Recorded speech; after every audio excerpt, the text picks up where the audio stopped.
You want to start a cult?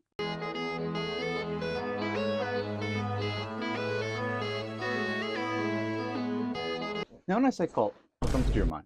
Is it Jim Jones's beautiful smile, or simply Charles Manson's little wholesome indie jams? Listen to that. Yeah. Well, Merriam-Webster defines it as a great devotion to a person, place, or movement, or, so any kind of unorthodox religion. Well, some of you may want an unhealthy devotion to yourself. Some of you may want people that will not question their loyalties to you. And you know what? If you want that, I'm your guy. Because in this video, I'm going to show you how to start a cult. Now, before I can get into the juicy fun part of this video, I got to teach you little sociopaths a little thing about psychology. So before you can become the next Inri Christo, I got to teach you about Abraham Maslow. Wow. Now, since I know your attention spans are not long enough for me to sit here and lecture, this will be in the bottom corner the entire duration of this section. Now, if you didn't get forced into taking AP Psych like I did this year, let me teach you a little something about Maslow's hierarchy of needs. Now, these are essentially the 5 basic needs of a human being. On the bottom, you have physiological needs. This is stuff like food, water, Red 40, corn syrup, stuff you need to keep you alive. Next up, you've got your safety needs. This is stuff like a good paying job at a big corporation, company owned housing, stuff that keeps you anchored in society so you don't have to deal with the wonderful anti-homeless infrastructure we've been erecting for the past 30 years. Now we got esteem needs. Esteem needs essentially are the need to feel accomplished. People love their achievements. It's what builds them. Like achieving a pointless rank in a video game, people love that.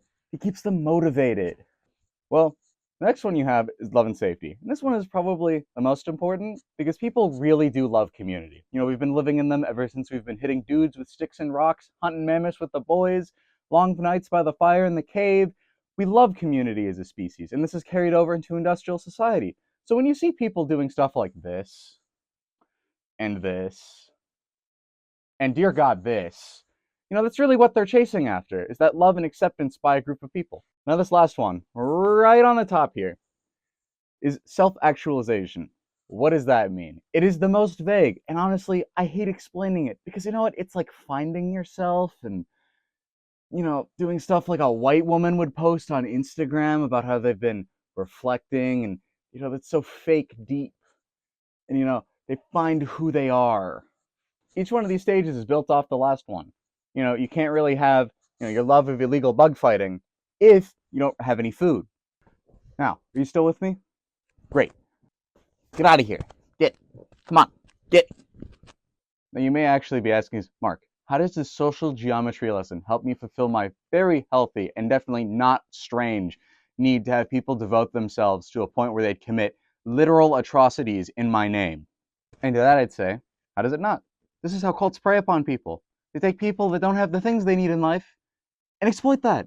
If you find someone who lacks a higher purpose, it's actually pretty easy to say, hey dude, I'm Jesus. Drink my Kool-Aid. Essentially take people and prey upon aspects of their life that they do not have.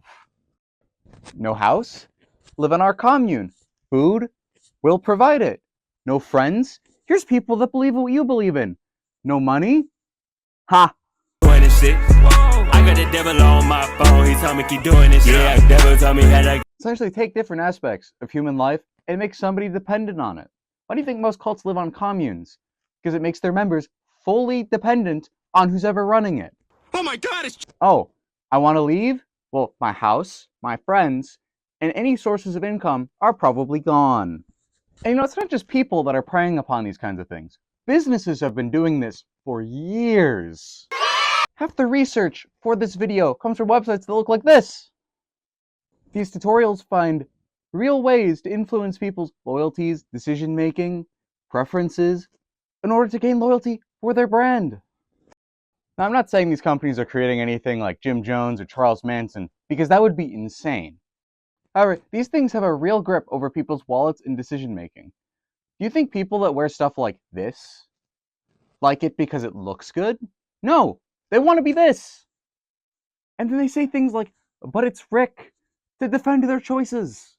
Let's wrap this up. Well, cults prey on basic human needs not being met. But let's talk about the real message here. Stop wearing Rick Owens, you cornball. What we do here is go back.